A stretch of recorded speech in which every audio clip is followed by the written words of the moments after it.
Imagine an ocean with no sharks, no whales, no fish as we know them today.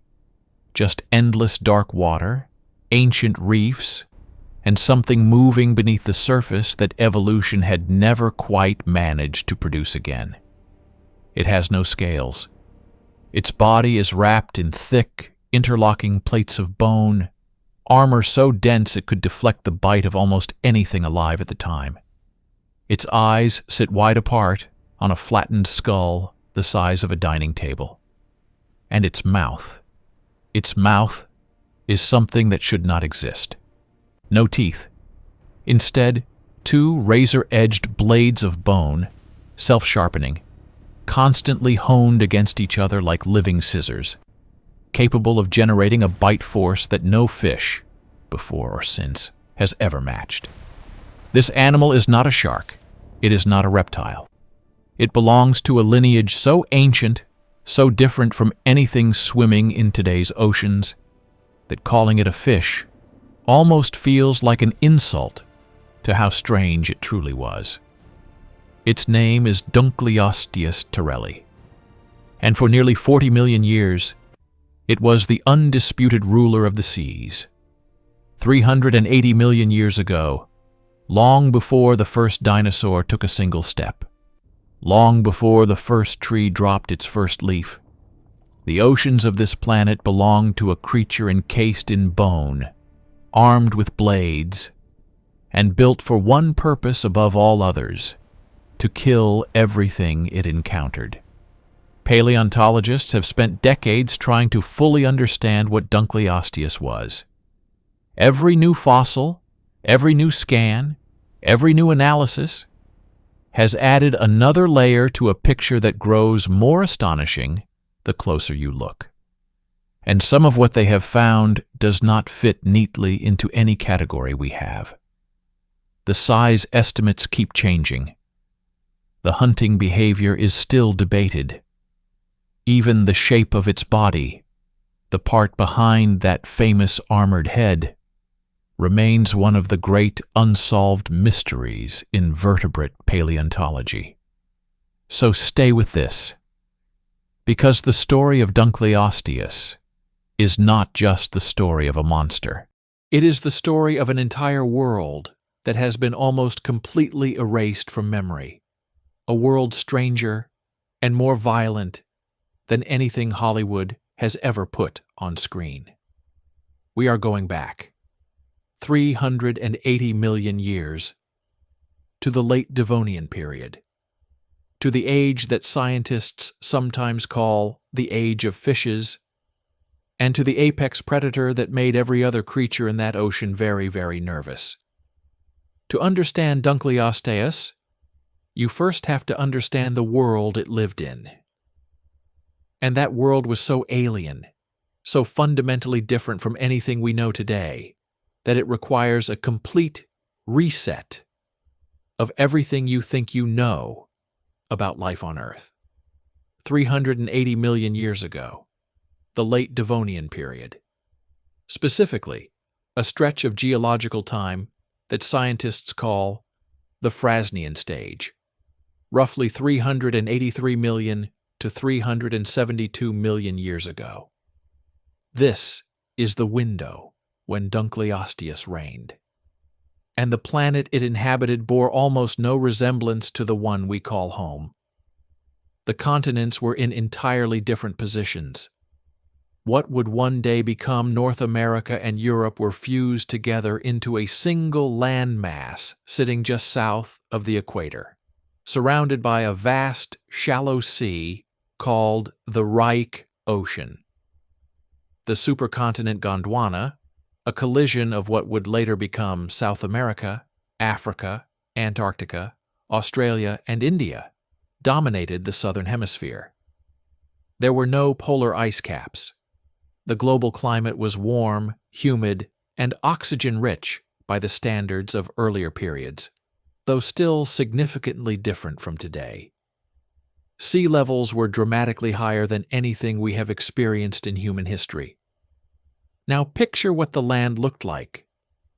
because this is where the Devonian period earns one of its other great titles, the Age of Forests.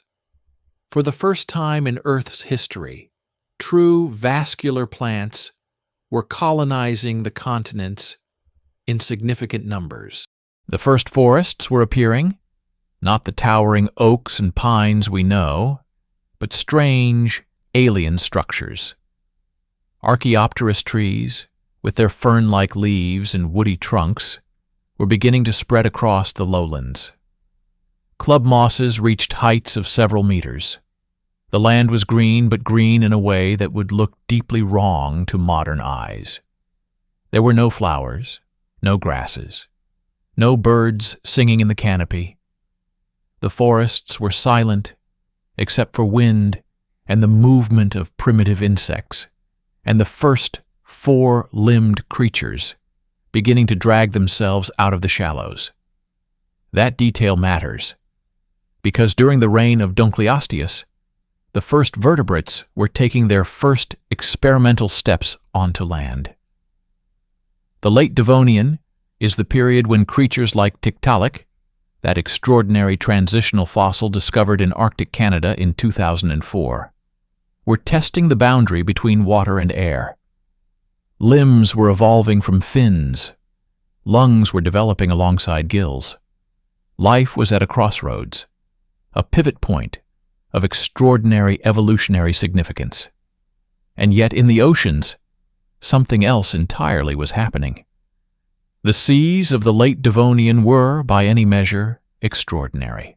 They were warm and shallow over vast areas, filled with enormous reef systems built not by coral as we know it, but by stromatoporoids, sponge-like organisms that constructed the largest reef structures Earth had seen up to that point. The Devonian reef systems rivaled the Great Barrier Reef in scale. They were teeming with life.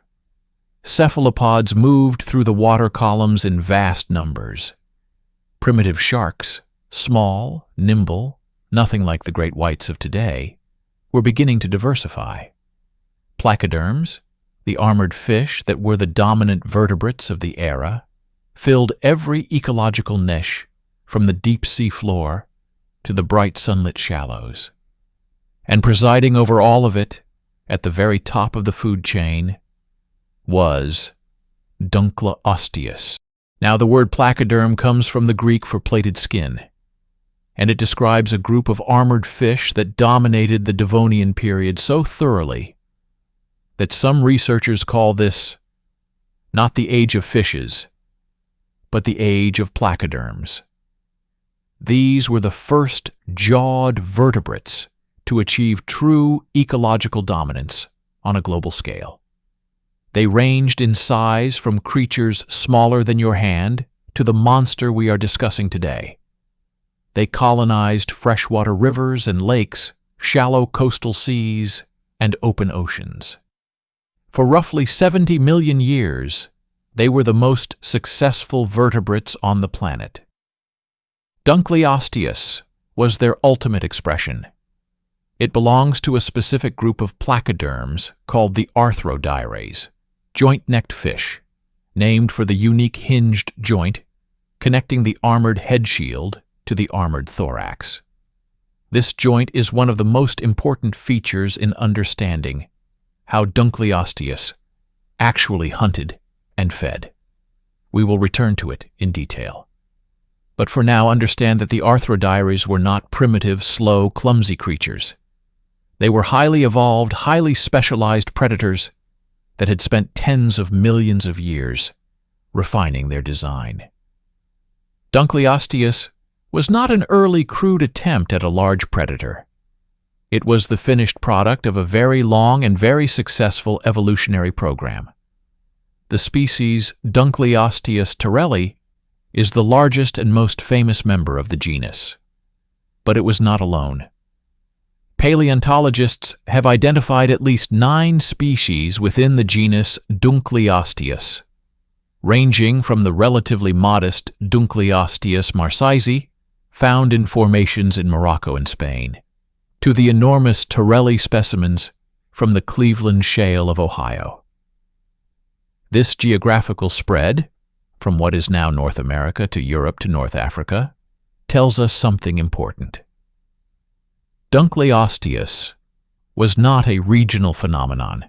It was a global apex predator, present across multiple ocean basins, adapted to different environments, successful enough to persist and diversify across an enormous range.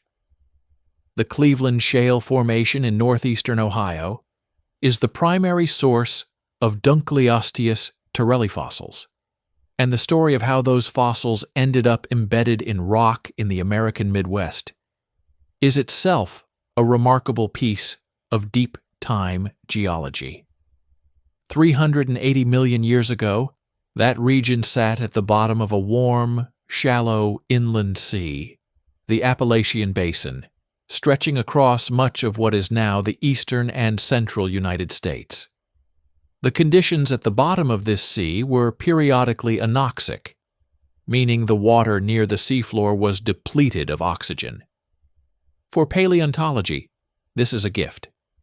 In anoxic conditions, the usual processes of decay and scavenging are dramatically slowed. Bodies sink to the bottom and are buried before they can be completely destroyed. This is why the Cleveland Shale has produced such exceptional placoderm material. The conditions were almost uniquely suited to preservation. But here is where the story of Dunkleosteus gets complicated. And honest paleontology requires us to sit with this complication rather than paper over it. Almost everything we know about the body of Dunkleosteus comes from the front end. From the armored head shield and the thoracic shield, the bony plates covering the front third or so of the animal. The rest of the body, everything behind the armor, was composed of cartilage and soft tissue that almost never fossilizes. Which means that for all the dramatic reconstructions you have seen, in museums, in documentaries, in artist illustrations, the back half of Dunkleosteus is, to a significant degree, an educated guess. That guess has changed substantially over the decades, and understanding how it has changed tells you a great deal about how paleontology actually works, and how much we still do not know about one of the most famous predators in Earth's history. But before we get to the body, we need to talk about the head. Because the head of Dunkleosteus is not just extraordinary. It is, in certain measurable ways, the most remarkable cranial structure ever produced by a jawed vertebrate. And that is not an exaggeration. Pick up any skull in the natural world, a lion, a crocodile, a great white shark, and what you are holding is, at its core, a delivery mechanism for teeth. Evolution, across hundreds of millions of years and dozens of lineages, kept arriving at the same solution. You want to kill something? Grow teeth. Lots of them. Sharp ones. Replace them when they wear down. The tooth is perhaps the single most repeatedly reinvented structure in vertebrate history. Dunkleosteus did not get the memo. What sits at the front of that massive armored skull is not a tooth. It is not even close to a tooth. It is something that evolution produced exactly once, in exactly this lineage, and then, when the placoderms vanished, never produced again. Two pairs of interlocking bony plates, fused directly to the jawbones themselves, forming edges that functioned like the blades of an industrial cutting machine. Self-sharpening through constant contact, perpetually maintained by the simple act of the jaw opening and closing.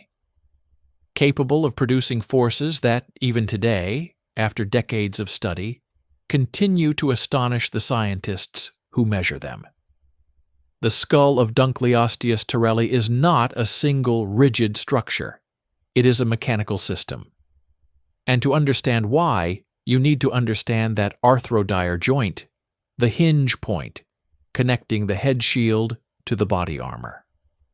In most jawed vertebrates, when you open your mouth, your lower jaw drops. The upper jaw stays fixed. This is how you bite, how you chew, how you process food. It is the standard vertebrate model, refined over 400 million years of evolution. Dunkleosteus abandoned this model entirely. When Dunkleosteus opened its mouth, the lower jaw dropped, but simultaneously, the entire cranial unit, the whole armored head shield, rotated upward at the joint, connecting it to the thorax. Both halves moved at once in opposite directions, driven by powerful muscles anchored to the inside of the bone plates. The result was a gape that opened with extraordinary speed, creating a rapid expansion of the oral cavity that generated a powerful suction force, pulling water, and anything in that water, directly toward those bone blades. In 2006, a research team led by Philip Anderson and Mark Westneat at the University of Chicago published a biomechanical analysis of the Dunkleosteus jaw mechanism in the journal Acta Zoologica. Their findings were striking. The computer modeling suggested that Dunkleosteus could open its jaws in approximately 50 to 60 milliseconds, faster than the human eye can track. For context, a blink of a human eye takes roughly 150 milliseconds. Dunkleosteus could complete the opening phase of its bite in roughly 1/3 of that time. But the closing phase is where the numbers become almost difficult to comprehend. The same analysis estimated that the bite force of Dunkleosteus at the tips of its jaw blades, the point of maximum leverage, reached approximately 5,500 newtons. At the base of the jaw, where the blades met and the mechanical advantage was greatest, the estimated force climbed to over 7,000 newtons. To give that a comparison that means something, the bite force of a large great white shark is estimated at around 18,000 newtons. But a great white is using that force across a row of multiple teeth, distributing the load. Dunkleosteus was concentrating its force onto two blade edges. The pressure per unit area, the actual cutting force, was in a category of its own among fish. The research team concluded that Dunkleosteus likely had one of the most powerful bites relative to its jaw geometry of any fish that has ever lived. And subsequent analyses have largely supported this conclusion, though with ongoing debate about the exact numbers depending on which fossil specimens are used and which muscle reconstruction models are applied. Now here is where the jaw story gets even stranger. Those bone blades were not static. They were not like a knife that blunts over time and needs replacing. The geometry of the blades was such that the act of biting, the sliding of the lower blade against the upper, continuously resharpened both edges simultaneously. There is a term for this in materials engineering, self-honing, and it describes a system where two surfaces in contact maintain each other's sharpness through use. Dunkleosteus had evolved a biological version of this principle 380 million years ago. The implications for its diet are significant. These blades could handle material that would destroy conventional teeth. Hard shells, thick bone, the calcified armor of other placoderms. Several specimens of Dunkleosteus prey material, and we know they are prey material because of distinctive cut marks and crushing patterns, show damage consistent with those bone blades processing exceptionally hard biological structures. This was not a predator limited to soft-bodied prey. This was an animal capable of dismantling almost anything the Devonian Ocean could put in front of it. The skull itself, in the largest Torelli specimens, is genuinely enormous. The head shield and thoracic shield combined measure up to 87 centimeters in some specimens, held at the Cleveland Museum of Natural History. But here is the interpretive challenge. And it is a challenge that honest paleontology cannot avoid. Because the skull material we have, as impressive as it is, represents the heavily mineralized bone armor.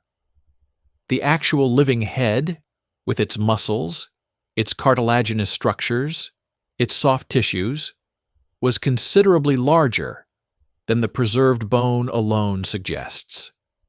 Reconstructions of the total head, accounting for muscle mass and soft tissue, typically produce something in the range of 1 to 1.2 meters in length for the largest individuals, which means that to look Dunkleosteus in the face would have been to look at something roughly the size of a large office door. And unlike an office door, it was capable of snapping shut with bone-shearing force in less time than it takes to register what you are seeing. The eyes of Dunkleosteus are another point of considerable interest. The orbits, the bony sockets, are positioned high and wide on the skull, suggesting eyes that faced somewhat upward and outward, rather than directly forward. This is a prey detection configuration rather than a binocular predator configuration. It is a detail that raises interesting questions about hunting strategy. Was Dunkleosteus an ambush predator, lying in wait and striking upward at prey silhouetted against the lighter water above?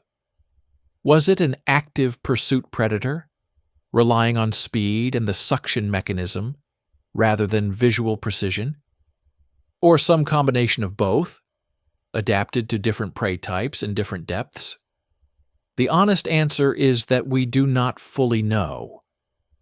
What we can say is that the eye socket structure, combined with the jaw mechanics, is consistent with an animal that detected prey over a wide field of vision and then used that extraordinary gape speed to close the distance before prey had time to react meaningfully.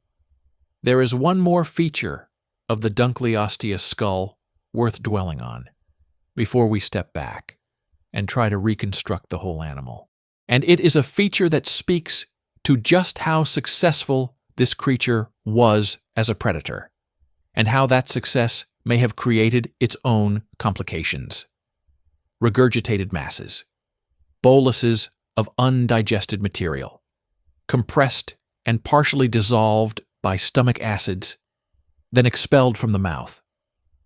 Paleontologists working with Cleveland shale material have identified what they believe are fossilized regurgitation masses associated with Dunkleosteus. These masses contain the disarticulated remains of smaller fish, bones, scales, fragments of cartilage, compressed together in patterns consistent with being processed in a stomach and then expelled. Similar regurgitation masses are produced today by animals like owls, which cannot fully digest the hard components of their prey and periodically eject compacted pellets of bone and fur.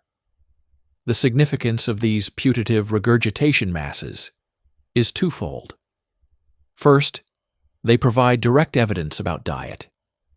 Dunkleosteus was consuming whole fish or large sections of fish, swallowing them, partially digesting the soft tissue, and expelling the hard remains.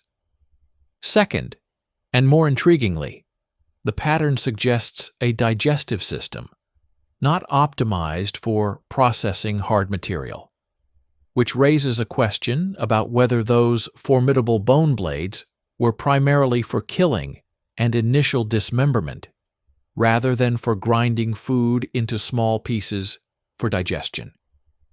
In other words, Dunkleosteus may have used its extraordinary jaw to catch and kill prey, far too large and too heavily armored to swallow whole, cutting it into pieces of manageable size. but its digestive system then struggled with the hard components it could not fully break down. This is a predator of enormous killing power, paired with a digestive system that had its limitations, which tells us something important about the evolutionary logic of this animal. Dunkleosteus was not optimized for efficiency. It was optimized for dominance. It was built to kill things that nothing else could kill, to access prey that nothing else could process, to occupy a position at the top of the food chain so far above everything else that competition was essentially meaningless. But to fully understand how Dunkleosteus achieved and maintained that position, we need to address the question that has haunted every reconstruction of this animal since the very first fossil was pulled from the Ohio Shale. How big was it, really? This is the question that has generated more debate, more revised estimates, more published disagreements, and more frustrated paleontologists than almost any other in Devonian research. And the reason it remains so contested is the same reason we discussed at the end of the last chapter: the near-complete absence of fossilized body material behind the armor. What we have is the head. What we have is the thoracic shield. What we have, in the best specimens, is roughly the front third of the animal, preserved in extraordinary detail.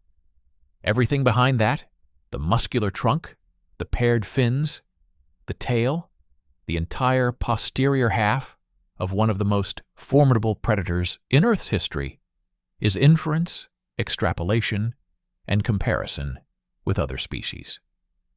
Which means that the size of Dunkleosteus has been, at various points in the last century of paleontology, estimated at lengths ranging from 4 meters to 11 meters, with body mass estimates swinging wildly depending on the assumptions built into each model. Let us walk through how we arrived where we are today. Because the journey itself is a lesson in how paleontology actually works, not as a process of steady accumulation of certainty, but as a constant revision of best guesses in the face of incomplete evidence. The first scientifically described remains of Dunkleosteus terrelli were collected in the 1860s from the banks of the Black River near Lodi, Ohio, by J. Terrell, a local naturalist after whom the species would eventually be named. The bones he found were unlike anything previously described: massive, heavily mineralized plates of dermal bone, clearly from an enormous creature, clearly aquatic.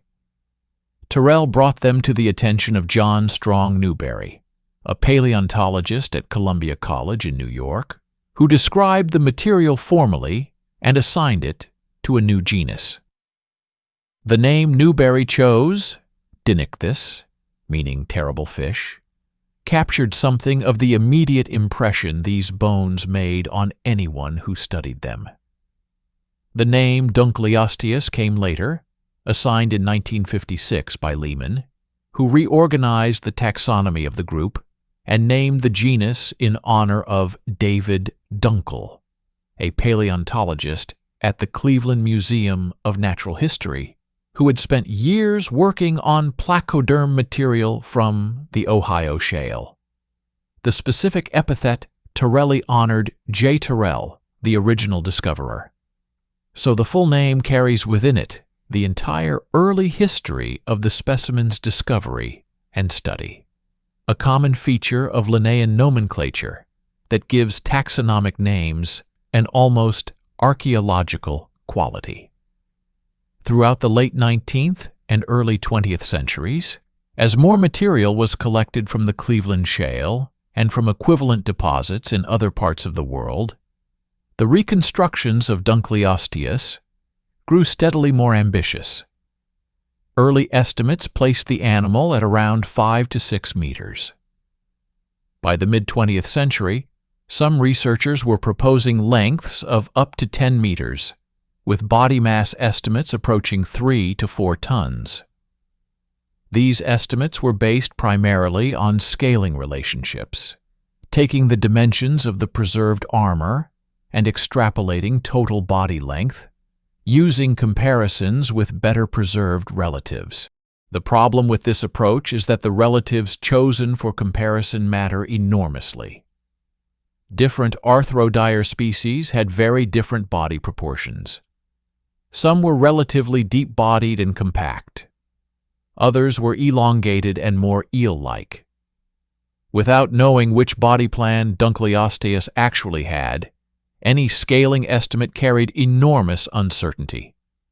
For most of the latter 20th century, the dominant reconstruction showed Dunkleosteus as a large, somewhat shark-like animal, a broad, muscular body tapering to a powerful tail, with the armored head and thorax at the front, and a more conventional fish body behind. This reconstruction appeared in museum displays, textbooks, and documentary programs. It looked impressive. It looked plausible. And according to a significant body of more recent research, it was probably substantially wrong in ways that make the animal simultaneously less like a shark and more bizarre. In 2017, a study by Russell Engelman at Case Western Reserve University began a systematic reanalysis of Dunkleosteus body size using a broader dataset of arthrodire relatives and more rigorous statistical methods. Engelman's work, expanded and updated in subsequent publications, including a major 2023 paper in the journal Diversity, produced some findings that genuinely shook the field. The key argument in Engelman's analysis centered on a fundamental problem with previous size estimates. Most prior reconstructions had used the length of the head shield as the primary scaling variable. But Engelman demonstrated that in arthrodires, head shield length is a poor predictor of total body length because different species within the group show enormous variation in the ratio of head size to body size. Using head shield length to estimate total body length in Dunkleosteus was, in Engelman's analysis, like trying to estimate the total length of a dachshund by measuring the length of a Labrador's head. Instead, Engelman used the depth and width of the thoracic shield, the armored plates covering the shoulder and chest region, as the primary scaling variables, arguing that thoracic dimensions are more reliably correlated with total body mass across the group. The results were striking.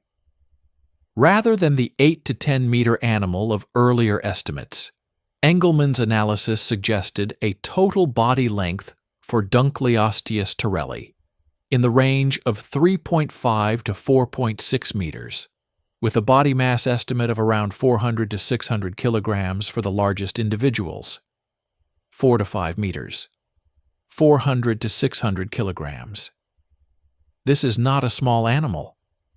A 4.5-meter predatory fish is genuinely formidable, but it is dramatically smaller than the 8 to 10-meter monster of earlier reconstructions. And the scientific community's response to this revised estimate has been, to put it diplomatically, divided. Several researchers have pushed back on Engelman's methodology, arguing that the thoracic shield dimensions are themselves unreliable scaling variables because of preservation distortion in many specimens, and because the relationship between thoracic width and body length may not hold as consistently across arthrodire species as Engelman's model assumes. Others have pointed to biomechanical arguments, suggesting that the jaw musculature implied by the skull dimensions requires a body large enough to anchor the relevant muscle groups, and that a 600-kilogram body is too light to generate the bite forces the jaw geometry implies. A 2022 study by Champalio and colleagues took a different approach, using a database of extant large predatory fish and applying scaling relationships from that dataset to the Dunkleosteus material. Their analysis produced a somewhat intermediate estimate, total length in the range of 5.8 to 8 meters for the largest Torelli specimens, with body mass estimates between 1.5 and 4 tons. So where does that leave us today? With the honest answer that paleontology sometimes has to give, we do not know with confidence. The current range of scientifically defensible estimates for Dunkleosteus torelli spans from roughly 4 meters to roughly 8 meters in total length, with body mass estimates ranging from a few hundred kilograms to several tons. The uncertainty is not a failure of science. It is a direct consequence of the preservational reality that the animal whose size we are trying to determine left us, essentially, only its face. What most researchers do agree on is the body shape. And here, the revised picture is genuinely fascinating. The old shark-like reconstruction has been largely abandoned. The current consensus, supported by comparison with the most completely preserved arthrodire relatives, suggests that Dunkleosteus had a body that was relatively short and deep rather than long and streamlined. A compact, heavily muscled trunk section transitioning into a relatively short tail region. Not a pursuit predator built for sustained high-speed chases across open water. Something more like an ambush predator, or a predator capable of short, explosive bursts of acceleration rather than long-distance pursuit. Think less great white shark. Think more giant grouper. Powerful, heavily built, capable of generating enormous force in a short period, but not built for the kind of sustained predatory chase we associate with apex oceanic hunters. This body plan, combined with the suction-assisted jaw mechanism, paints a picture of an animal that hunted primarily through close-range explosive attack, closing the distance to prey rapidly, deploying that terrifying jaw system at close quarters, and relying on the sheer mechanical advantage of its bite rather than the ability to run down prey over distance. There is one more dimension to the size question that deserves attention, and it takes us into territory that is genuinely speculative but scientifically grounded. The question of growth and ontogeny, how Dunkleosteus changed across its lifespan. We have Dunkleosteus material in a range of sizes. Some specimens are clearly juvenile or subadult based on the proportions and degree of ossification of the bone plates. The largest Torelli specimens represent, presumably, mature or near-mature adults. But we do not know the growth rate of this animal. We do not know its lifespan. We do not know whether the largest specimens we have found represent the maximum possible size for the species, or whether there were individuals substantially larger that simply have not been preserved or discovered. This is not idle speculation. In many modern large predatory fish and sharks, maximum body size continues to increase slowly throughout adulthood. An animal that grows continuously, even slowly, over a lifespan of decades, can reach dimensions substantially beyond what the typical adult population shows. If Dunkleosteus followed a similar pattern, and we have no direct evidence either way, then the largest individuals may have exceeded the maximum size suggested by our current fossil sample. The ocean of 380 million years ago did not leave us a complete record. It left us fragments, snapshots, brief windows into an incomprehensible depth of time. And sometimes the most important thing paleontology can do is resist the temptation to fill the gaps with false certainty, and instead sit honestly with the scale of what remains unknown. What we can say with confidence is this: Dunkleosteus torelli was the largest predator in its ecosystem by a considerable margin. Whatever its exact length and mass, nothing else in the late Devonian Ocean came close to matching it in terms of offensive capability, armored defense, and raw killing power. It occupied the apex of its food chain as completely as any predator in the fossil record. And it did not occupy that position alone in time. It occupied it as part of an ecosystem, a specific, identifiable community of organisms living and dying together in those Devonian seas. An ecosystem that was, in its own way, as complex and as violent as anything that has existed before or since. To understand the true scale of what Dunkleosteus was, we need to understand the world it hunted in, the creatures it competed with, the prey it targeted, the ecological web it sat at the center of. Because a predator does not exist in isolation. It exists in context. And the context of Dunkleosteus is one of the most extraordinary chapters in the history of life on this planet. Picture the late Devonian Ocean, not as an empty blue expanse, but as something closer to a living labyrinth. Vast reef structures stretching for hundreds of kilometers along shallow continental shelves. Dense thickets of crinoids, sea lilies, anchored to the seafloor, their feathery arms extended into the current, filtering particles from water so clear and warm it barely resembles the gray seas we know today. Clouds of small fish moving in tight formation through the mid-water column. Enormous cephalopods, coiled in shells that reached a meter in diameter, jet propelling themselves through the deeper channels between reef formations.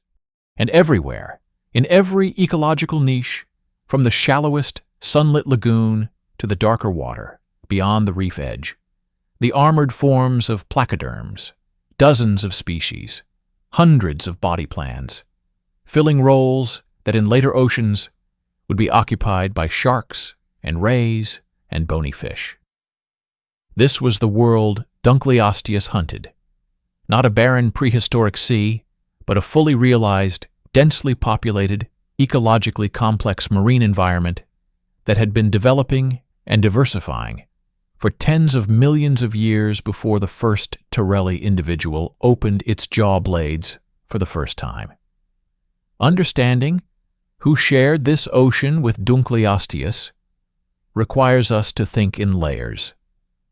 The ocean of the late Devonian had vertical structure, different communities of organisms at different depths, connected by the movement of predators and the sinking of organic material from above. It had horizontal structure, the shallow reef environment versus the open water, the coastal lagoons versus the deeper basinal waters where the Cleveland Shale was being deposited. And it had temporal structure, communities that changed through the seasons, through years, through the millions of years of the Frasnian stage itself. Let us start at the bottom of the food chain and work upward. Because the foundation of the Devonian marine ecosystem was, as in all marine ecosystems, photosynthetic. Enormous mats of algae coated the seafloor in the shallower zones. Phytoplankton, single-celled photosynthesizing organisms, formed the base of the open water food web. Stromatolites, layered mats of cyanobacteria, persisted in some environments from their earlier dominance of Precambrian seas. These primary producers supported a dense and diverse community of filter feeders, grazers, and deposit feeders, invertebrates of extraordinary variety, that in turn supported the fish.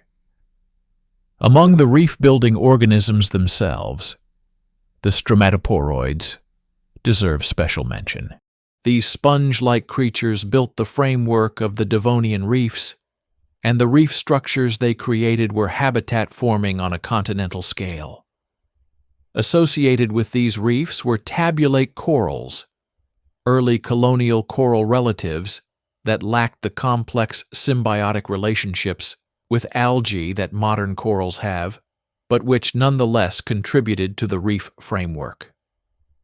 The Devonian reef system, at its peak, was the most extensive reef ecosystem Earth had yet produced. It stretched across the shallow margins of continental shelves on multiple land masses simultaneously, providing habitat and structure that supported extraordinary biodiversity. Within and around these reefs lived the prey community that ultimately sustained Dunkleosteus. Smaller placoderms were almost certainly the primary prey.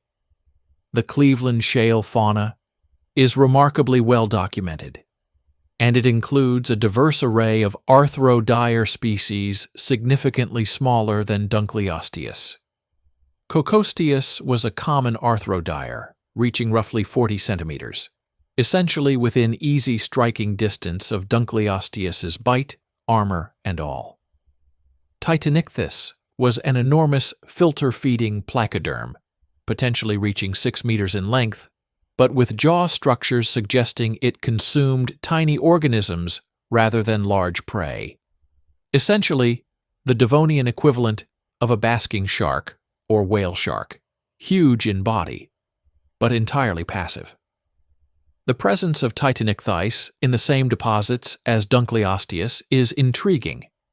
A 6-meter filter feeder would represent a substantial prey item, even for a large Dunkleosteus, assuming the predator could get past the thoracic armor.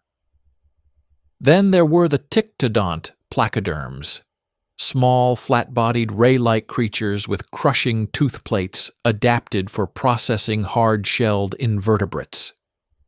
And the anti-arc placoderms, bizarre, heavily armored forms with articulated pectoral appendages that looked nothing like normal fish fins.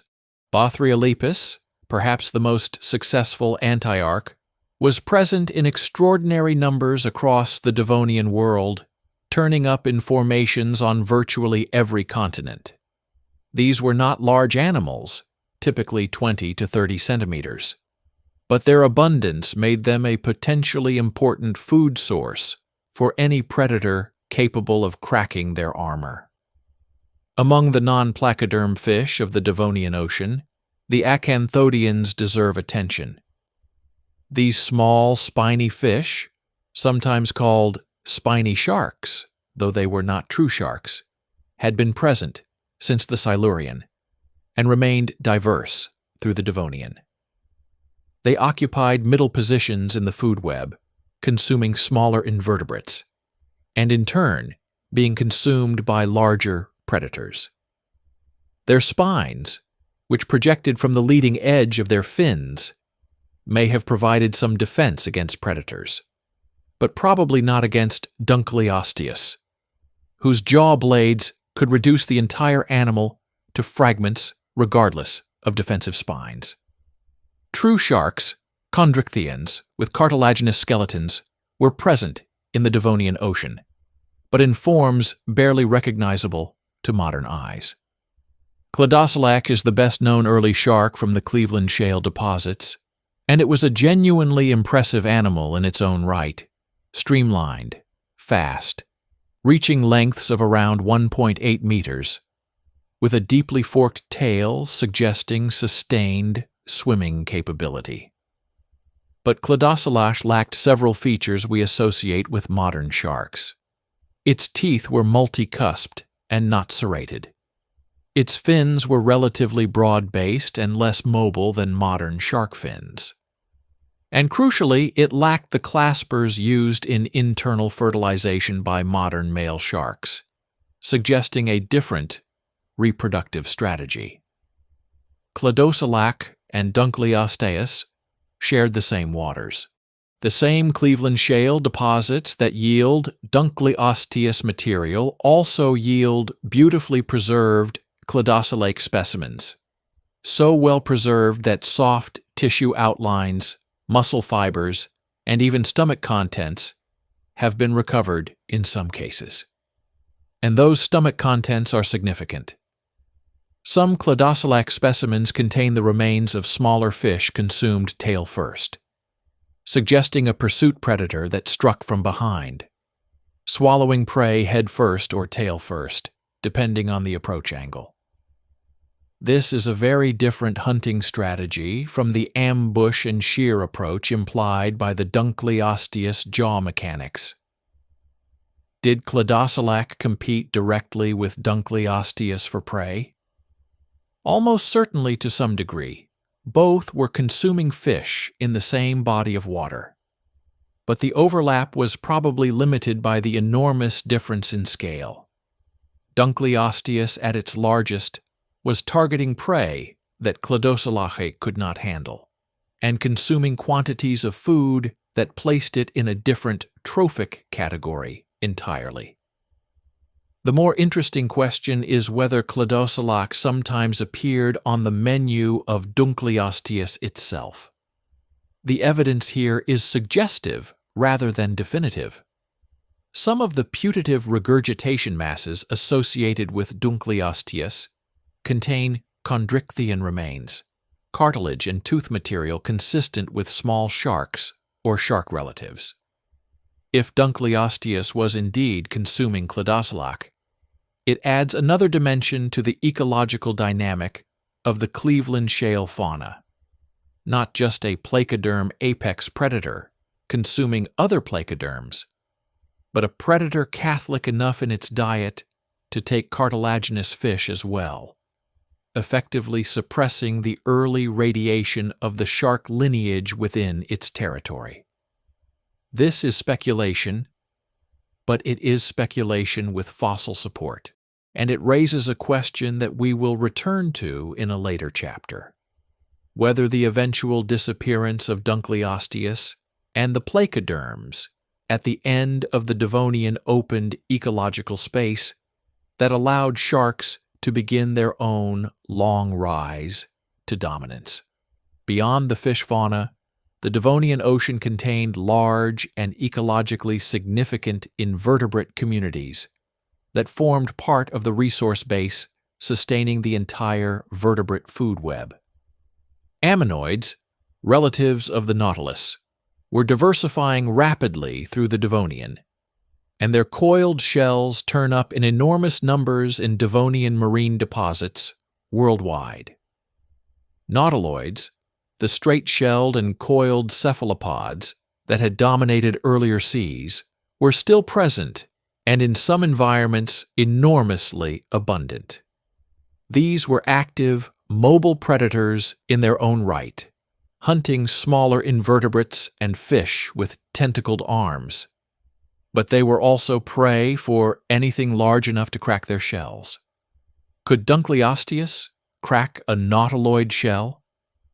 Given what we know about its jaw mechanics and the self-sharpening bone blades capable of processing heavily armored placoderms, the answer is almost certainly yes.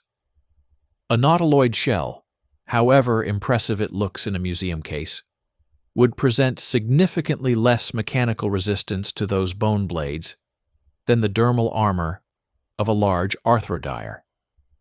Dunkleosteus almost certainly consumed cephalopods when the opportunity arose, and the abundance of these animals in the Devonian Ocean would have made them a reliable and calorie-dense food source.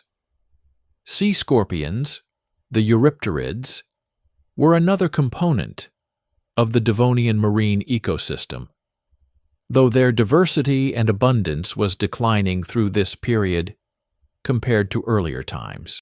Some eurypterids from earlier in the Paleozoic had reached truly extraordinary sizes. Jacalopterus rhenanii, from the early Devonian of Germany, is estimated to have reached 2.5 meters in length, making it one of the largest arthropods in Earth's history. By the late Devonian, Eurypterids had generally reduced in size and diversity, but they remained present in some environments and would have represented potential prey for large predators capable of handling their arthropod exoskeletons. Now let us think about what all of this means for Dunkleosteus as an ecological entity, not just as an individual predator, but as a force shaping the entire community around it. Apex predators do not simply sit passively at the top of a food chain. They actively structure the ecosystems they inhabit through what ecologists call top-down regulation. By selectively consuming certain prey species, they alter the abundance and behavior of those species, which in turn affects the species those prey animals consume, and so on down through the trophic levels. Remove the apex predator, and the entire system can shift dramatically. Prey populations explode, vegetation or invertebrate communities are overgrazed, secondary predators that were previously suppressed by competition suddenly expand. This cascade of effects, called a trophic cascade, is well documented in modern ecosystems. In the late Devonian Ocean, Dunkleosteus was the engine of such a cascade. Its presence at the apex of the food web structured the behavior of every large-bodied organism in its environment. Other large placoderms would have modified their habitat use, their activity patterns, and their group behavior in response to the threat of Dunkleosteus predation. Smaller fish would have sought cover in the reef structures that Dunkleosteus, with its relatively deep and inflexible armored body, may have found difficult to navigate at high speed. There is evidence, indirect but compelling, that other large arthrodires in the Cleveland Shale fauna showed body plans and behaviors consistent with predator avoidance pressure. The degree of armor investment in many Devonian placoderms, the thickness of the plates, the extent of the coverage, seems in many cases excessive for the predation pressure that would have come from anything other than a very large, very powerful predator. Dunkleosteus is the most parsimonious explanation for that armor investment. These animals were not evolving elaborate bone armor to defend themselves against Cladosalach. They were evolving it in response to the thing that could bite through the armor they already had. But there is a darker dimension to the ecology of Dunkleosteus that the fossil record hints at directly: cannibalism. Among the regurgitated material associated with Dunkleosteus in the Cleveland Shale, researchers have identified bone fragments that are, based on their dimensions, their degree of ossification, and their surface texture, consistent with juvenile Dunkleosteus. Not definitive, not proven beyond scientific doubt, but consistent with the possibility that adult Dunkleosteus consumed younger members of their own species. This is not as surprising as it might initially seem. Cannibalism is documented in a wide range of modern large predatory fish. Large individuals consuming juveniles of the same species is an efficient way to access high-quality prey. Juveniles are soft-bodied compared to adults, nutritionally rich, and less capable of defense.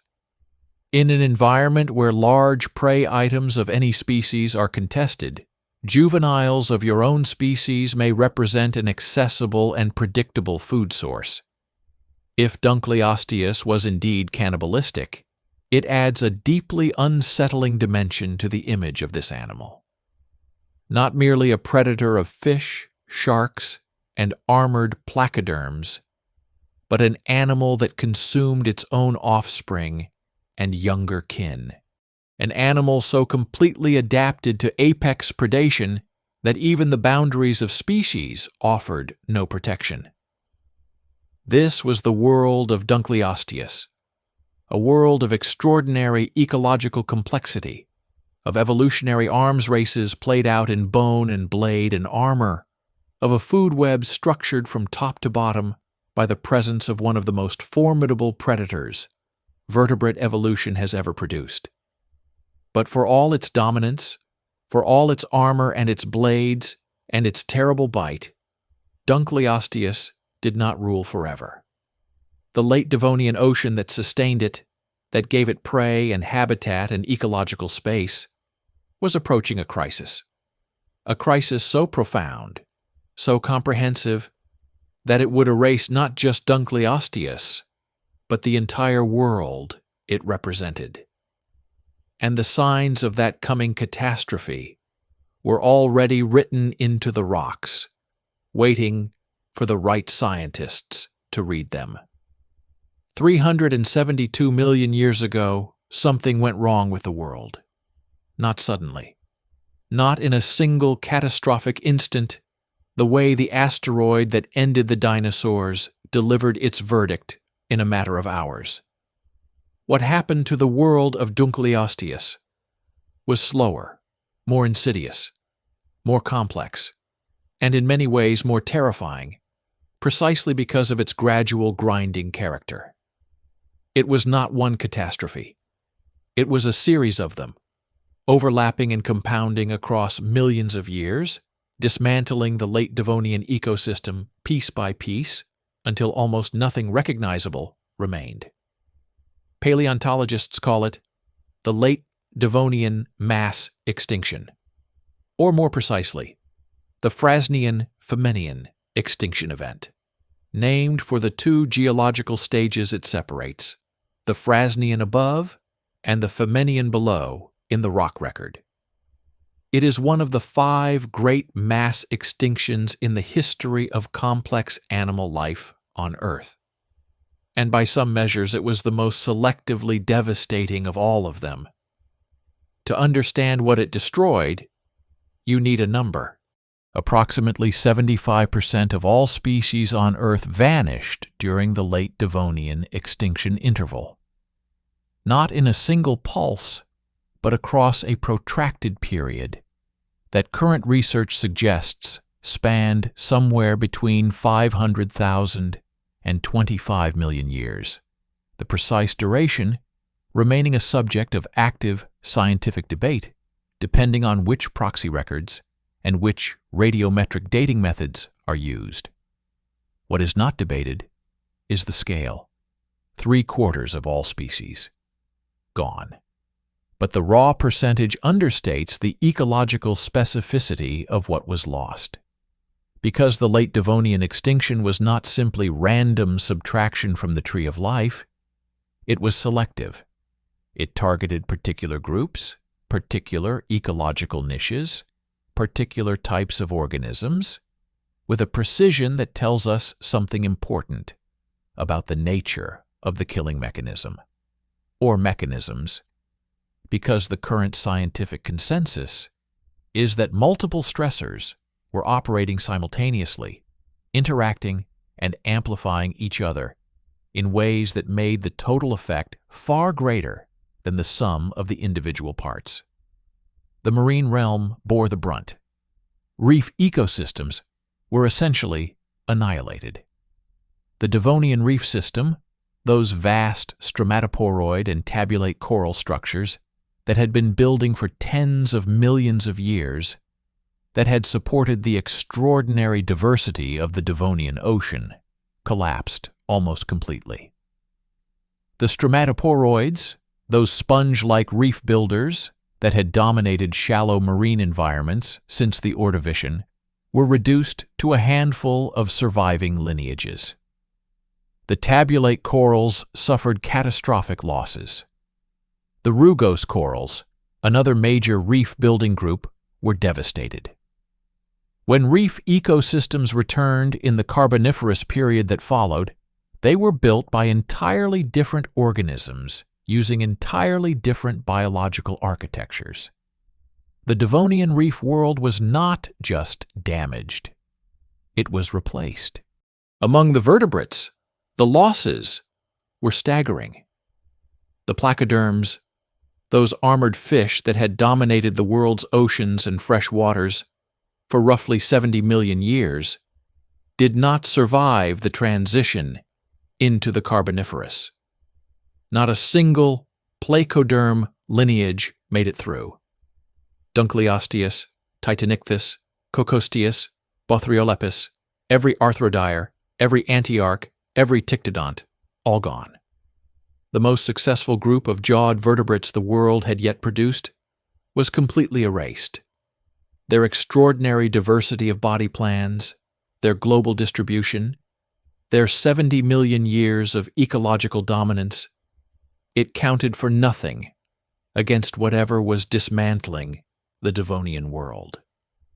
The acanthodians, the spiny fish that had been present since the Silurian, suffered catastrophic losses, though some lineages clung on into the Carboniferous before finally disappearing. Many early lobe-finned fish, the Sarcopterygians, the group that includes the ancestors of all land vertebrates, also took severe losses, though crucially not total extinction. It was the survivors of this group that would eventually give rise to the tetrapods, the four-limbed vertebrates that would inherit the land. Among the marine invertebrates, the losses extended to brachiopods, ammonoids, trilobites, and dozens of other groups. The trilobites, those iconic arthropods that had been present since the Cambrian explosion, were reduced to a handful of surviving families from what had been an enormously diverse group. Many never recovered their former diversity. So what caused it? This is where the paleontological detective work becomes genuinely complex, because unlike the end Cretaceous extinction, where the evidence for a large asteroid impact is overwhelming and the causal chain relatively clear, the late Devonian extinction lacks a single dramatic smoking gun. Instead, it has a collection of contributing factors, each supported by different lines of evidence, each fiercely debated in the literature, and none individually sufficient to explain the full scale of what was lost. The first major hypothesis, and one with substantial geological support, centers on oceanic anoxia, the same conditions that made the Cleveland Shale such an exceptional preservational environment. Periodic oxygen depletion in bottom waters appear to have become dramatically more widespread and more severe during the late Devonian extinction interval. Black shales, the geological fingerprint of anoxic bottom conditions, appear in abundance in late Devonian marine sequences worldwide. When bottom waters are depleted of oxygen, the seafloor becomes a dead zone. Organisms that cannot swim up into oxygenated water above simply suffocate. Reef-building organisms anchored to the substrate are particularly vulnerable. The coincidence of the black shale horizon with the extinction horizon in multiple sections around the world is not subtle. Something was dramatically reducing oxygen levels in the world's oceans. But what was driving the anoxia? And here the story connects to a development on land that seems at first entirely unrelated to events in the ocean. Remember those first forests spreading across the Devonian continents? The Archaeopteris trees and the club mosses and the primitive ferns colonizing the landscape in unprecedented numbers? They were doing something that no land organisms had done before at this scale. They were sending roots deep into rock, physically and chemically breaking down the substrate, releasing enormous quantities of nutrients, particularly phosphorus, into rivers and streams, and from there, into the ocean. Phosphorus is the critical limiting nutrient in most aquatic ecosystems. Add large quantities of phosphorus to an ocean, and you get explosive growth of algae and cyanobacteria, a process called Eutrophication. The algal blooms consume oxygen as they decompose. Oxygen levels in the water plummet. Bottom-dwelling organisms suffocate. Reef systems, dependent on clear, nutrient-poor water for their symbiotic relationships with photosynthesizing organisms, are smothered.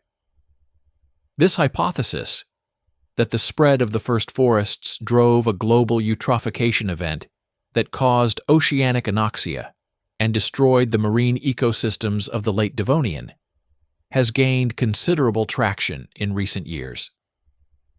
A 2020 study published in the journal Geological Society of America Bulletin presented new geochemical data from late Devonian sections in multiple continents, consistent with this model, showing elevated phosphorus concentrations in marine sediments coinciding precisely with the major extinction horizons. If this hypothesis is correct, then the forests killed the ocean. The first great terrestrial ecosystem expansion in Earth's history inadvertently poisoned the marine realm that had dominated life on the planet for hundreds of millions of years. It is one of the most profound examples of ecological interconnection in the geological record, a feedback loop operating across the boundary between land and sea, driven by the simple chemistry of root systems and nutrient cycles, with consequences measured in the extinction of 3/4 of all species on Earth. But oceanic anoxia almost certainly was not the only factor. There is also evidence for significant climatic disruption during the late Devonian extinction interval. Isotopic data from marine carbonates suggests episodes of both cooling and warming across this period, a pattern inconsistent with a single directional climate change, but very consistent with a system in instability, oscillating between states, with organisms unable to adapt quickly enough to the shifting conditions. Some researchers have proposed a role for volcanic activity, specifically the eruption of large igneous provinces, flood basalt events, where vast quantities of lava pour from fissures in the Earth's crust, releasing enormous amounts of carbon dioxide, sulfur dioxide, and other gases into the atmosphere. The Veluwe Traps of Siberia, a large igneous province dated to approximately 377 to 355 million years ago, overlaps temporally with the late Devonian extinction interval. Whether the Veluwe Traps were a primary driver of the extinction or a contributing factor amplifying other stresses is still debated, but the timing is difficult to dismiss. There is also the question of sea level change. The late Devonian saw significant fluctuations in sea level, transgressions and regressions that repeatedly flooded and drained the shallow continental shelves that supported the reef ecosystems and the diverse placoderm faunas. Organisms adapted to stable shallow water environments would have faced repeated disruption as their habitats expanded, contracted, and shifted. In combination with anoxia and thermal instability, even moderate sea level fluctuations could have pushed already stressed communities past the point of recovery. And then there is the impact hypothesis. Because the late Devonian extinction has its own asteroid impact candidates, though they are far less convincingly linked to the extinction than the Chicxulub impactor is to the end Cretaceous event. The Alamo impact in Nevada, a large marine impact event dated to approximately 382 million years ago, predates the main extinction horizons. The Woodley impact structure in Western Australia has been proposed as a late Devonian event, though its age dating remains uncertain. Multiple smaller impact craters have been proposed as contributing factors to a multi-pulse extinction pattern. The impact hypothesis for the late Devonian remains a minority position in the current literature, but it has not been definitively ruled out, and the possibility that one or more bolide impacts contributed to an already stressed system cannot be dismissed. What the current scientific consensus looks like, with the caveat that this is an area of active research where new data continues to reshape the picture, is a multi-causal extinction driven primarily by oceanic anoxia and eutrophication, amplified by climatic instability, sea level change, and possibly volcanic activity, playing out across millions of years in multiple pulses rather than a single event. Not one catastrophe, but a sustained assault on the foundations of the Devonian ecosystem, hitting from multiple directions simultaneously, giving organisms little opportunity to adapt or recover before the next pulse arrived. For Dunkleosteus specifically, the extinction dynamics are both simple and devastatingly complete. The animal was a specialist of the highest order. It was dependent on a specific kind of ecosystem, a productive, reef-associated, diverse marine environment with abundant large-bodied prey. As that ecosystem unraveled, as reef systems collapsed, as oxygen levels plummeted in bottom waters, as the diverse placoderm prey community was decimated, the foundation on which Dunkleosteus stood was systematically removed. An apex predator cannot survive the collapse of its prey base. This is a mathematical certainty. The larger an animal is, the more energy it requires per individual. The more specialized its feeding, the less able it is to switch to alternative prey when primary prey becomes scarce. Dunkleosteus was enormous by the standards of its ecosystem, energetically demanding, and adapted for a specific type of large prey in a specific type of environment. When that environment began to deteriorate, Dunkleosteus had almost no adaptive options. There would have been no dramatic last stand, no final battle between surviving individuals, just a slow, grinding reduction in population numbers as food became scarcer, as habitats became degraded, as reproductive success declined, and mortality rates climbed. Populations that had once been abundant across multiple ocean basins would have fragmented into isolated remnants, each too small to maintain genetic diversity, each vulnerable to local extinction from individual bad seasons or local environmental collapses. And then, at some point in the early Famennian stage, perhaps 372 million years ago, perhaps a few million years earlier or later, depending on which population we are tracking, the last Dunkleosteus died. Probably unremarkably. Probably alone. Without knowing it was the last of anything. Without the extinction meaning anything at all to the animal that embodied it. Just a predator running out of ocean. The bone plates sank to the seafloor. The soft tissue decomposed. The cartilage dissolved.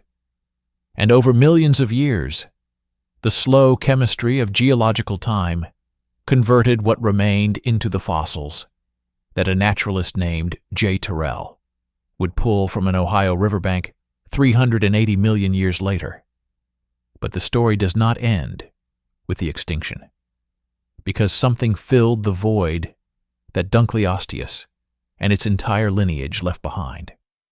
Something had been waiting in the ecological shadows, small and fast and adaptable, biding its time through 70 million years of placoderm dominance.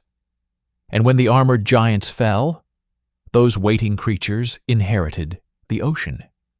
The ocean does not stay empty for long. This is one of the most consistent patterns in the entire history of life on Earth.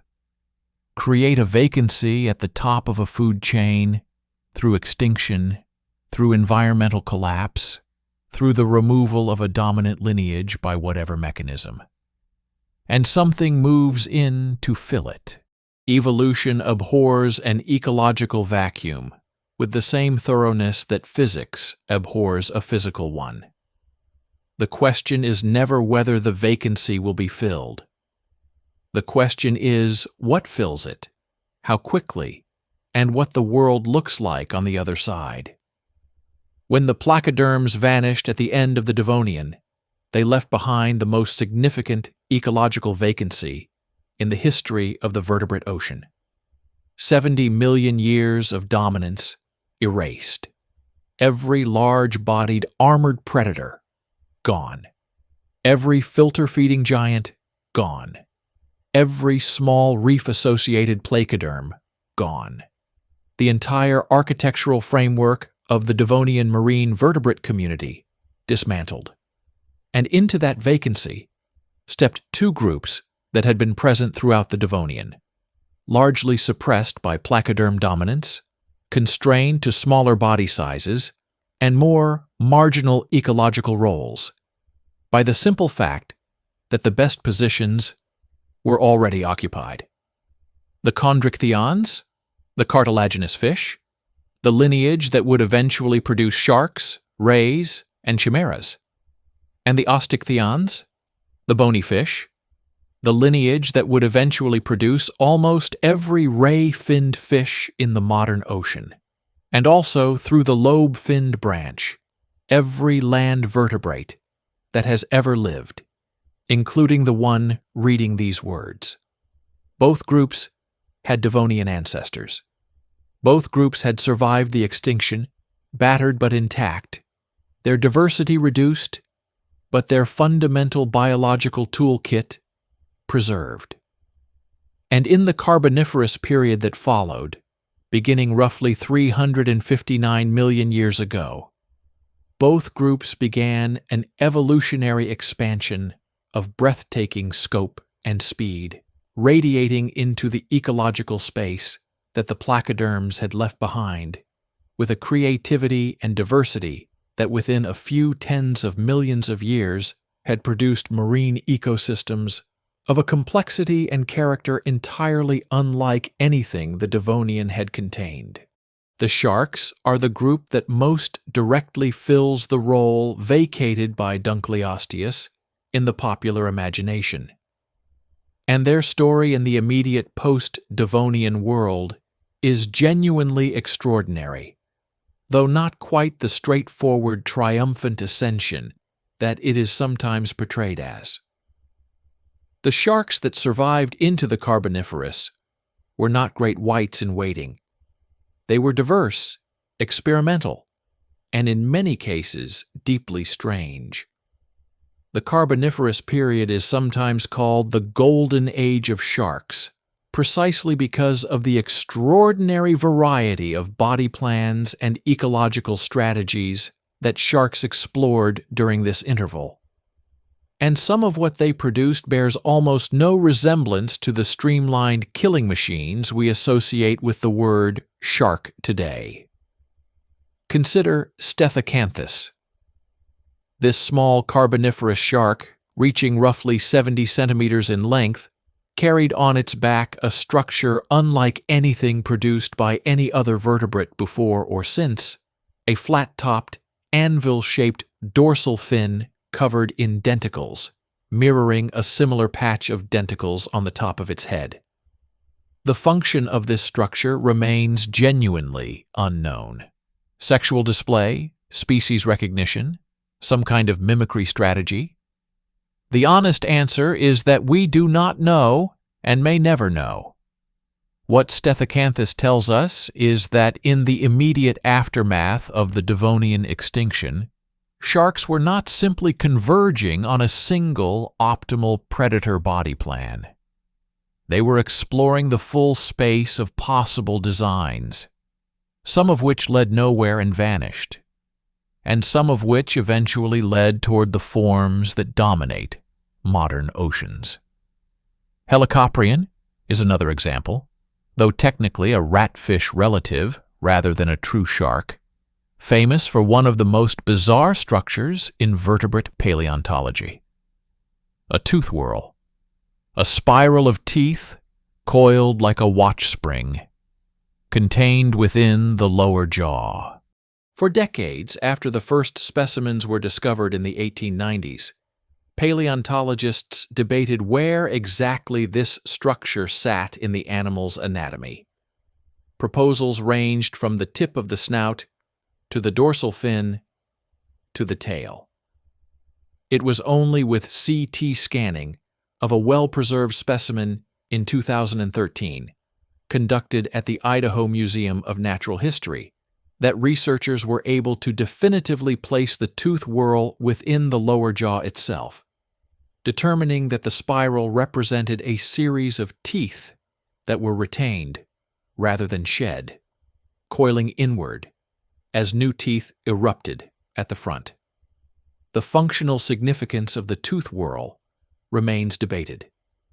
The current leading hypothesis, supported by the jaw mechanics analysis that accompanied the 2013 CT study, suggests Helicoprion used the whorl to process soft-bodied prey, ammonoids, squid relatives, slicing through their bodies with the rotating spiral of teeth as the jaw closed. It was not a bone crusher or an armor piercer. It was a precision instrument for soft prey, as different from the bone blade jaw of Dunkleosteus as it is possible to imagine while still being a marine predator. These carboniferous sharks and their relatives were filling the ocean with new designs, new strategies, new ecological roles, but they were doing so in a world still recovering from the devastation of the late Devonian. Reef ecosystems were gone. The shallow, productive coastal seas that had supported the Devonian diversity were fundamentally altered. What replaced them in the Carboniferous were marine environments of a different character, still rich, still diverse, but structured differently, built on different foundations, supporting different communities. The bony fish, meanwhile, the osteichthyons, were undergoing their own diversification, though it would take considerably longer for the ray-finned fish, the actinopterygians, to achieve the kind of ecological dominance they hold in modern oceans. Through the Carboniferous and Permian periods, they remained relatively modest in terms of maximum body size and ecological scope. The true explosion of actinopterygian diversity, the radiation that eventually produced the 28,000 or so species of ray-finned fish alive today, would come much later, accelerating through the Mesozoic and exploding in the Cretaceous and early Cenozoic. But the lobe-finned branch of the bony fish, the Sarcopterygians, were doing something in the late Devonian and Carboniferous that was arguably even more consequential than anything happening in the open ocean. They were conquering the land. The tetrapod transition, the evolutionary sequence connecting the lobe-finned fish of the Devonian to the first four-limbed vertebrates capable of sustained life on land, is one of the most intensively studied transitions in all of paleontology. And it happened in the same late Devonian world that Dunkleosteus inhabited, in the same shallow, warm, plant-fringed waters of the continental margins. Tiktaalik roseae, discovered in 2004 by a team led by Neil Shubin of the University of Chicago in Devonian rocks on Ellesmere Island in Arctic Canada, is the iconic transitional form, a creature with the scales and fin rays of a fish, combined with the ribs, neck, and weight-bearing limb bones of something approaching a land animal. Dated to approximately 375 million years ago, it represents an evolutionary stage just slightly earlier than Dunkleosteus's peak dominance. These two creatures were contemporaries, separated by ecological context. Tiktaalik, in the shallow margins. Dunkleosteus, in the open marine waters beyond. The significance of this temporal overlap is profound. While Dunkleosteus was refining the ultimate expression of armored marine predation, perfecting a design that would persist unchanged in its essential features for millions of years, the ancestors of all land vertebrates were fumbling their first experimental steps onto the shore. Two completely different evolutionary trajectories, diverging from the same ancient fish ancestor, playing out simultaneously in the same late Devonian world. One trajectory led to the most powerful predator the Devonian Ocean would ever know. It reached its apex, and then, when the world it was built for collapsed, it vanished completely. No descendants, no legacy in living animals. An evolutionary dead end of extraordinary achievement, preserved only in stone. The other trajectory, clumsy, experimental, physiologically compromised compared to the aquatic specialists around it, led to frogs, lizards, crocodiles, dinosaurs, birds, and mammals, led eventually to the paleontologists who would dig up the bones of Dunkleosteus and try to understand what they had found, led to the humans who would build museums to display those bones and write papers about them and make documentaries about what the world looked like 380 million years ago. Evolution does not reward perfection. It rewards flexibility. Dunkleosteus was, by every mechanical measure, more perfectly adapted to its environment than any tetrapod ancestor, fumbling at the water's edge. It was bigger, better armored, more powerfully armed, more completely specialized for killing. And it is gone. While the descendants of those awkward transitional creatures that shared its world went on to inherit the land, the sky, and eventually to return to the ocean and produce the whales and dolphins that swim there today. This is not a moral lesson. Evolution has no morality, but it is a pattern worth recognizing because it repeats throughout the history of life with remarkable consistency. Extreme specialization is a high-risk strategy. It produces extraordinary short-term success and catastrophic vulnerability to environmental change. Flexibility, the ability to exploit new resources, to shift ecological roles, to survive degraded environments, is the trait that carries lineages through the bottlenecks of mass extinction. Dunkleosteus was a masterpiece of specialization. The sharks that followed it were, in their early carboniferous forms, experiments in flexibility. And it was the experiments, not the masterpiece, that survived. There is one more dimension to the legacy of Dunkleosteus and the placoderms that deserves attention. Because when paleontologists examine the phylogenetic position of placoderms within the broader tree of jawed vertebrates, they find something that rewrites the deep history of our own bodies in ways that are still being processed by the scientific community. For most of the 20th century, placoderms were understood as an outgroup to all other jawed vertebrates, an early, separate experiment in jawed fish anatomy that had no direct connection to the lineages that produced modern fish, tetrapods, and ultimately us. They were considered in essence an evolutionary side branch. Impressive, successful, but ultimately irrelevant to the ancestry of living animals. Then came 2013, and a paper published in Nature by a team led by Min Zhu of the Institute of Vertebrate Paleontology and Paleoanthropology in Beijing, describing a placoderm called Entelognathus primordialis from the Silurian of China. Entelognathus, dated to approximately 419 million years ago, possessed a combination of features that shook vertebrate paleontology to its foundations. Its marginal jaw bones, the premaxilla, maxilla, and dentary, were essentially identical in structure and position to the jaw bones found in all bony fish and all tetrapods, including humans. The implications were extraordinary. It meant that the characteristic jaw structure of bony vertebrates, the jaw structure of every fish, every frog, every reptile, every bird, every mammal, had its origins in the placoderm lineage. The placoderms were not an isolated side branch.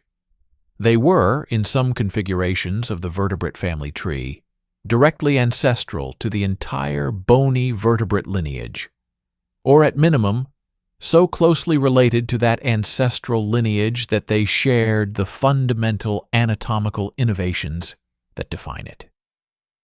In simpler terms, the jaw in your face traces its structural origins to the same evolutionary lineage that produced Dunkleosteus.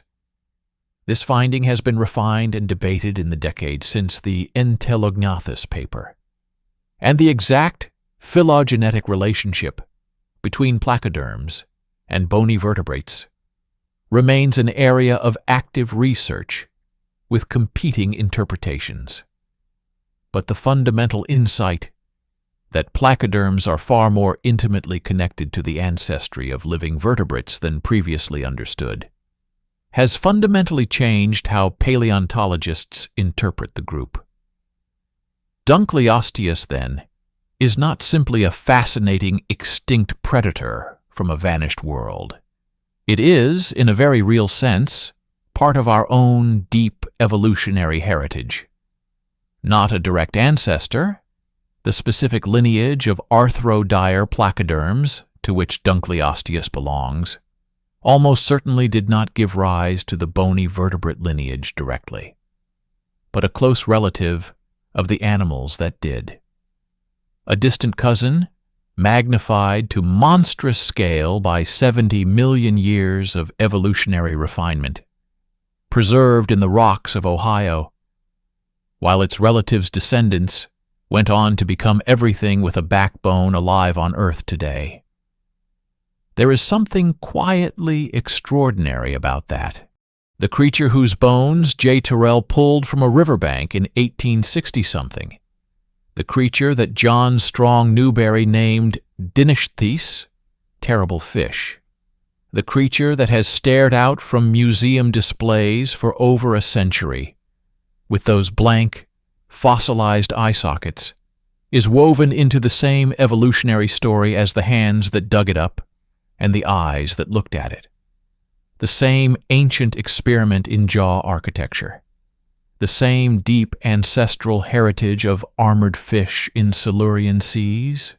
Different branches of the same tree diverging hundreds of millions of years ago. One branch ending in bone and silence, the other ending in everything alive. But there are still questions about Dunkleosteus that the fossil record has not answered. Questions that current paleontology is actively pursuing with new tools, new techniques, and new approaches that would have been unimaginable to the researchers who first described these bones in the 19th century.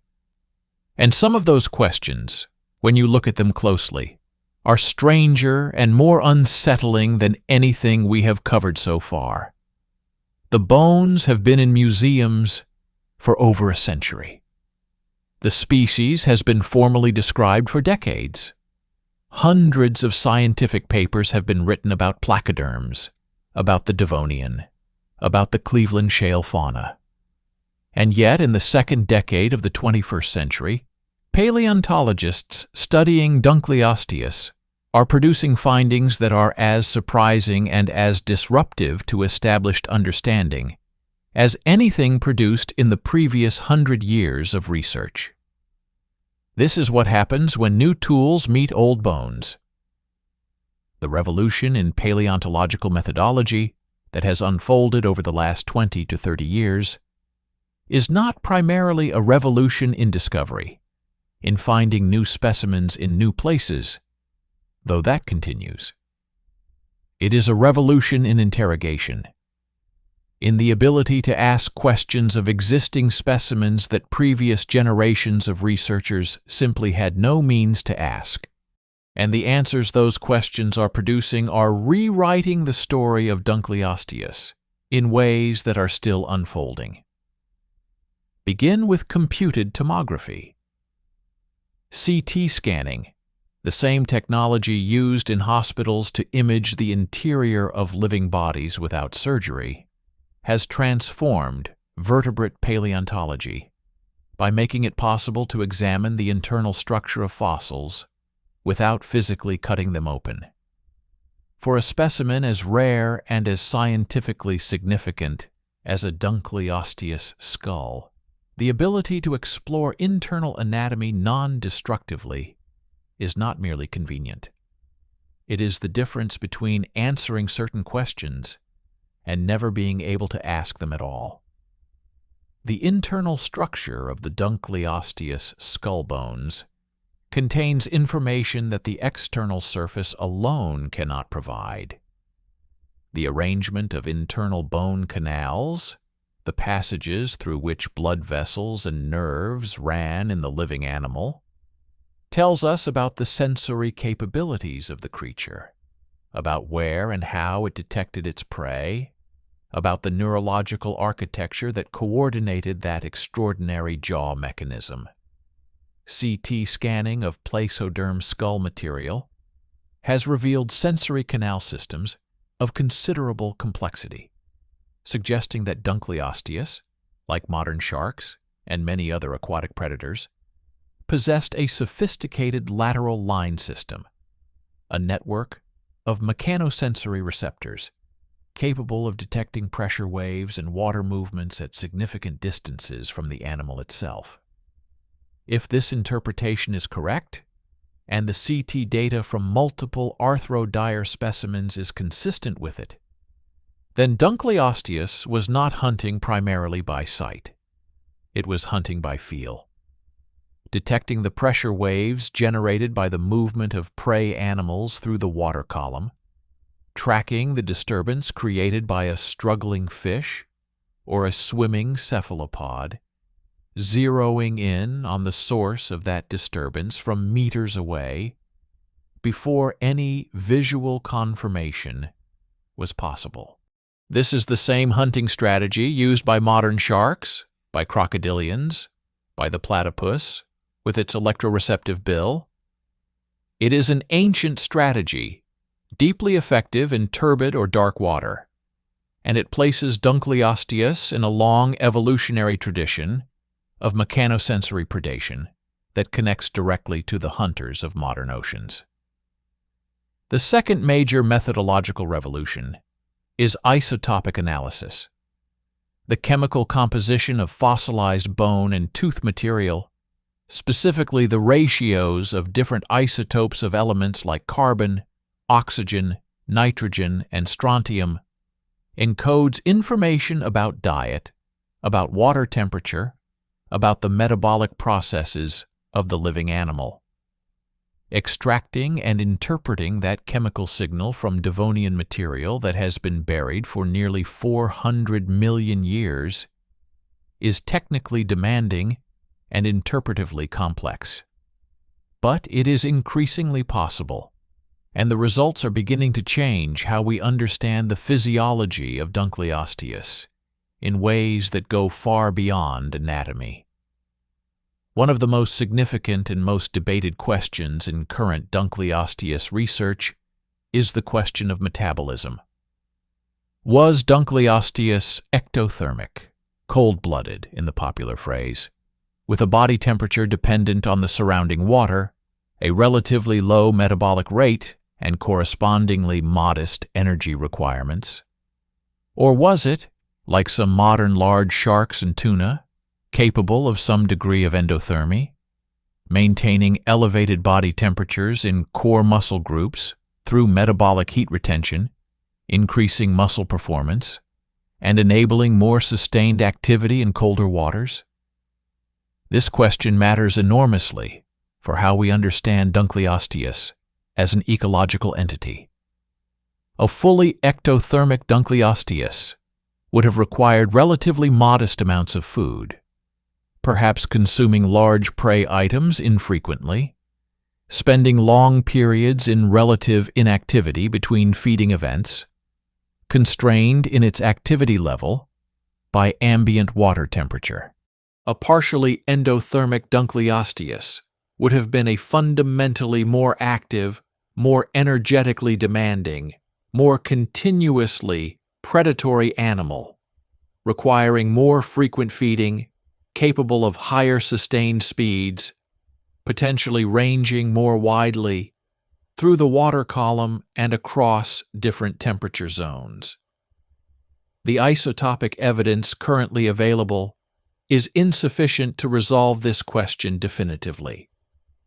Some researchers have argued that the body size implied by the larger Dunkleosteus estimates would itself favor some degree of endothermy simply through gigantothermy, the phenomenon whereby very large animals maintain elevated body temperatures simply due to the volume-to-surface area ratio of their bodies, without any active metabolic heat production. But gigantothermy requires a body large enough to make the physics work, and given the ongoing debate about Dunkleosteus body size, even this argument depends on which size estimate you accept. What isotopic analysis of Cleveland shale material has contributed more concretely is information about the water temperatures and environmental conditions of the late Devonian Appalachian Basin. Oxygen isotope ratios in marine carbonates and phosphatic material from these deposits suggest water temperatures in the range of 25 to 30 degrees Celsius, warm, tropical conditions, consistent with the paleogeographic position of this region near the equator during the late Devonian.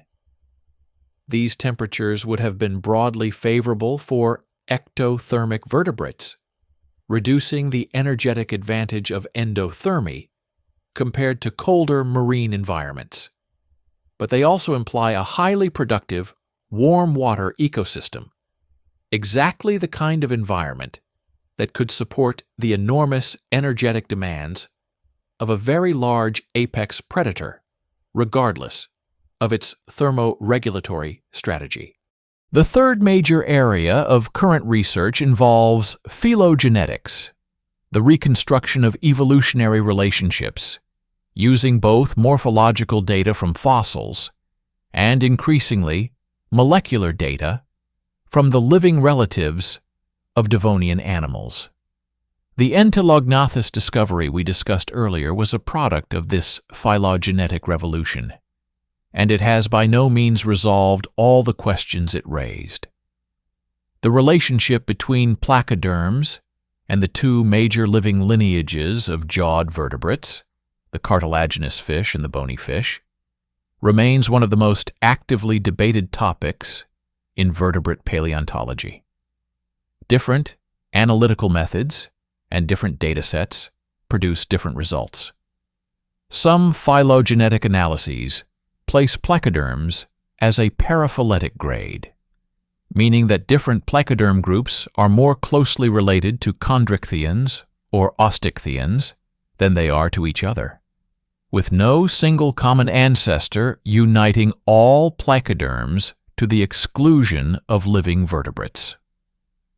Other analyses support a monophyletic placoderm group that is the sister taxon to all other jawed vertebrates combined. The debate turns on which anatomical features are considered most reliable for establishing relationships, and how convergent evolution, the independent development of similar features in unrelated lineages, is accounted for in the analysis. For Dunkleosteus specifically, the phylogenetic question connects directly to the question of what biological features it shared with living animals. If arthrodyres are closely related to the chondrichthyan lineage, then certain features of Dunkleosteus biology, its reproductive strategy, its sensory systems, Aspects of its physiology might be inferred from comparison with living sharks and rays. If arthrodiaries are more closely related to the bony vertebrate lineage, different comparisons become more appropriate. This is not academic hair-splitting. The inferences we draw about Dunkleosteus biology, about how it reproduced, how it grew, how long it lived, how its nervous system was organized, depend heavily on which living animals we consider its closest relatives. And that question is still genuinely open. Speaking of reproduction, this is another area where the fossil record has produced genuinely surprising data in recent years. For most of the 20th century, it was assumed that placoderms, as relatively primitive jawed vertebrates, reproduced by spawning, releasing eggs and sperm into the water column and leaving fertilization and development to chance, as many modern fish do. This assumption seemed consistent with their presumed position as early diverging jawed vertebrates, before the evolution of internal fertilization and live birth that characterizes more derived groups. Then in 2008, a paper published in Nature by John Long and colleagues described a plaxoderm specimen from the Gogo Formation of Western Australia that contained, within the body cavity, the mineralized remains of an embryo connected to the parent by a calcified umbilical cord structure. The specimen, a tictodontid placoderm called Materpiscis attenboroughii, named in honor of David Attenborough, was unambiguous. This was a pregnant fish, preserved in the act of carrying a developing embryo, connected by a structure functionally equivalent to a placenta. Live birth, with placental nourishment of the developing young, in a fish from 380 million years ago. Subsequent discoveries extended this finding across multiple placoderm groups. A 2009 paper described embryonic material within arthrodire placoderms from the same Gogo formation, suggesting that internal fertilization and possibly live birth was more widespread across the placoderm family tree than the initial discovery had implied. If Arthrodires, the group that includes Dunkleosteus, reproduced by internal fertilization and live birth, then the reproductive biology of Dunkleosteus was dramatically more complex than the simple spawning model had assumed. The implications are significant. Internal fertilization requires physical mating behavior, contact between individuals, presumably some form of courtship or mate recognition, physical structures for sperm transfer. Live birth implies extended maternal investment in developing young, possibly including some degree of parental behavior around birthing events. None of this is directly preserved in the fossil record for Dunkleosteus specifically. But if the pattern of internal fertilization seen in other arthrodires applied to Dunkleosteus, which is a reasonable inference, though not a certainty, then this was an animal with a far more complex social and reproductive biology than its fearsome predatory anatomy might suggest. There is also the question of growth rate and lifespan, which connects directly to the size debate we explored earlier. In modern large fish and sharks, growth rate can be estimated from growth rings in calcified structures, vertebrae in sharks, otoliths in bony fish, fin spines in some species. These structures deposit annual growth rings analogous to tree rings, allowing researchers to determine the age and growth history of individual animals. Dunkleosteus, as a placoderm, lacked the calcified vertebrae of bony fish and the persistent fin spines that preserve growth records in some other groups. Its armor plates, the structures that are preserved, do show some internal layering, and researchers have attempted to interpret these layers as growth records. A 2022 study examining the microstructure of Dunkleosteus bone plates using scanning electron microscopy and histological sectioning found layered structures that the authors interpreted as potentially representing seasonal growth increments. If this interpretation is correct, it suggests growth rates and lifespans broadly comparable to large modern sharks, potentially decades of growth, with the largest individuals representing animals of considerable age. But the interpretation of bone plate microstructure as growth records in placoderms is not universally accepted. The layering may reflect other processes, changes in mineralization rate, variations in the rate of bone remodeling, seasonal shifts in diet or activity, rather than simple annual growth increments. The honest assessment is that we do not currently have a reliable method for determining the age or growth rate of Dunkleosteus individuals, and that this fundamental biological parameter remains unknown.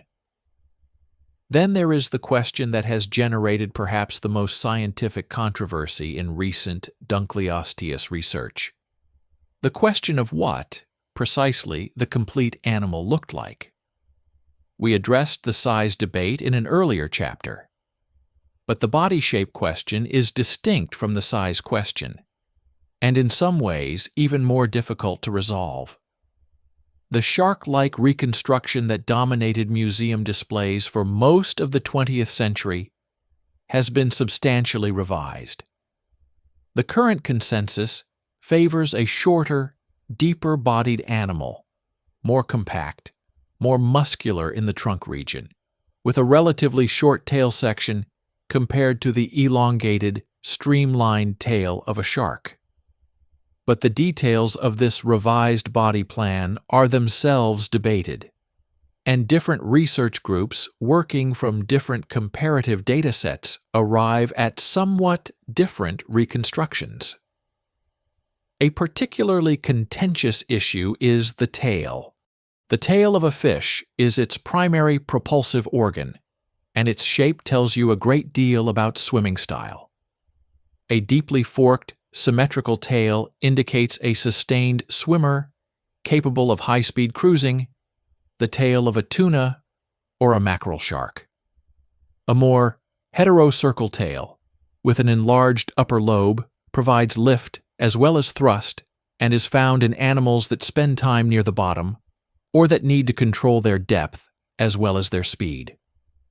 A reduced, paddle-like tail indicates a slow-moving animal that relies on other fin surfaces for maneuvering. We do not have a Dunkleosteus tail. We have the tails of smaller, more completely preserved arthrodires, and we have arguments about which of these is the most appropriate model for scaling up to Dunkleosteus size. Different researchers have produced reconstructions ranging from a relatively robust heterocircle tail to a shorter, more paddle-like posterior fin complex.